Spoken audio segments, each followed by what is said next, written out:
Candide. It was published early in 1759 as Candide, ou l'Optimisme, purportedly translated from the German of Dr. Ralph, with additions found in the pocket of the doctor when he died at Minden. The Great Council of Geneva almost at once, on March 5th, ordered it to be burned. Of course, Voltaire denied his authorship. "People must have lost their senses," he wrote to a friendly pastor in Geneva, "to attribute to me that pack of nonsense. I have, thank God, better occupations." But France was unanimous. No other man could have written Candide. Here was that deceptively simple, smoothly flowing, lightly prancing, impishly ironic prose that only he could write. Here and there a little obscenity, a little scatology, everywhere a playful, darting, lethal irreverence. If the style is the man, this had to be Voltaire. It begins innocently, but soon betrays the master's twinkling eye. In the country of Westphalia, in the castle of the most noble Baron Thunder ten Tronckh, lived a youth whom nature had endowed with a most sweet disposition. He had a solid judgment joined to the most unaffected simplicity, and for that reason I believe he was named Candide. The old servants of the house suspected him to have been the son of the Baron's sister, by a good and honorable gentleman of the neighborhood, whom that demoiselle refused to marry, because he could produce no more than 71 quarterings. He was inadmissible in marriage, though adequate in bed. The handsome young bastard is tutored by Professor Pangloss, All-Tongue, who could prove to admiration that there is no effect without a cause, and that in this best of all possible worlds the Baron's castle was the most magnificent of all castles, and Milady the best of possible baronesses, despite her 350 pounds. "It is demonstrable," said he, "that things cannot be otherwise than as they are, for as all things have been created for some end, they must necessarily have been created for the best end. Observe, for instance, the nose is formed for spectacles, therefore we wear spectacles. The legs are visibly designed for stockings, accordingly we wear stockings. They who assert that everything is right do not express themselves correctly. They should say that everything is best." Candide listened attentively and believed implicitly, for Mademoiselle Cunégonde, the Baron's daughter, was obviously the best and most beautiful creature that could possibly have been created. She invites him to fall in love with her. He falls. The Baron gives him several grands coups de pied dans le derrière, and puts him out of the castle.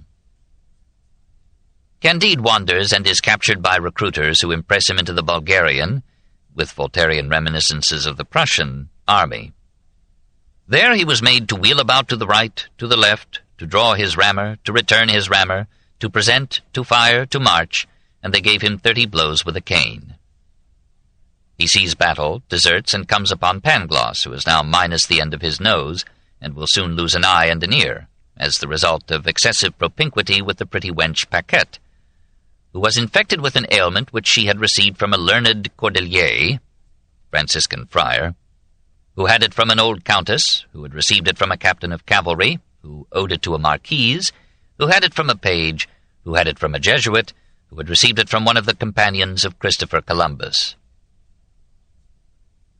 Candide and Pangloss are shipwrecked near Lisbon, and reach shore just in time for the earthquake.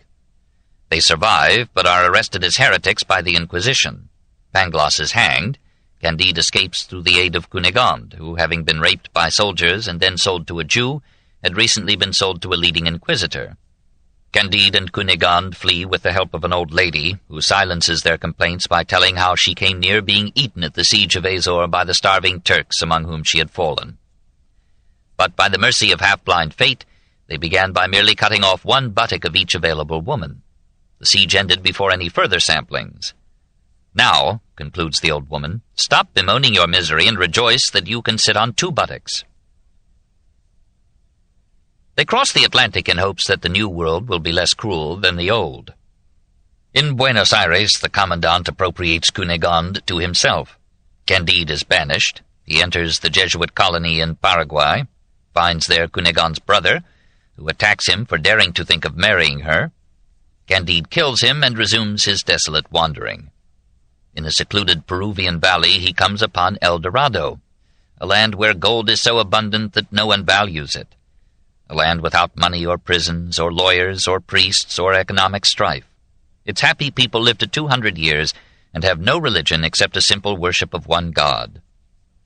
Candide picks up some gold and moves on, still hungering for Cunegonde.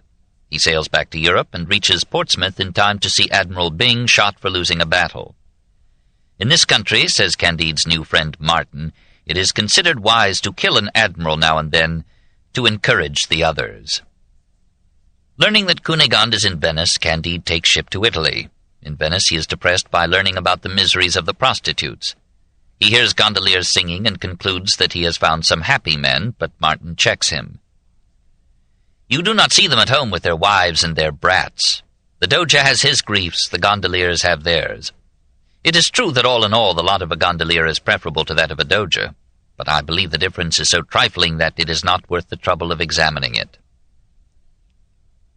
Cunegonde is not in Venice, she is in Constantinople. Candide hurries there, finds that she is now an old and ugly slave. Nevertheless, he frees her and marries her. Pangloss, having been insufficiently hanged by the Inquisition, rejoins his pupil and resumes his defensive optimism. They meet an almost happy man, who entertains them with home-grown fruits and nuts. "You must have a large estate," Candide inquires. "I have only 20 acres," replies the Turk. "I cultivate them with my children. Our labor keeps away 3 great evils, boredom, vice, and need." Candide decides to do likewise.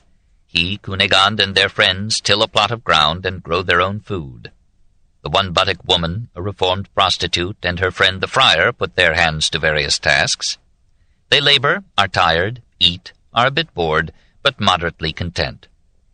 Pangloss argues that this must be the best of all possible worlds, since their sufferings have brought them to this peace. "That was well said," replies Candide. "Mais il faut cultiver notre jardin." We must cultivate our garden. The little novel ends. Voltaire had managed to put into small compass, within the frame of a story of adventure and love, a telling satire of Leibniz's theodicy, Pope's optimism, religious abuses, monastic amours, class prejudices, political corruption, legal chicanery, judicial venality, the barbarity of the penal code, the injustice of slavery, and the destructiveness of war. Candide was composed while the 7 Years' War dragged through its hither and thither of victory, devastation, and death. Flaubert called Voltaire's masterpiece the summary of all his works. It had the defect of most satires, absurd exaggeration, but Voltaire knew quite well that few men ever encounter so bitter a concatenation of catastrophes as Candide's. He must have known, too, that though it is good to cultivate one's garden, to do well one's individual and immediate task, it is also good to have larger interests than one's field.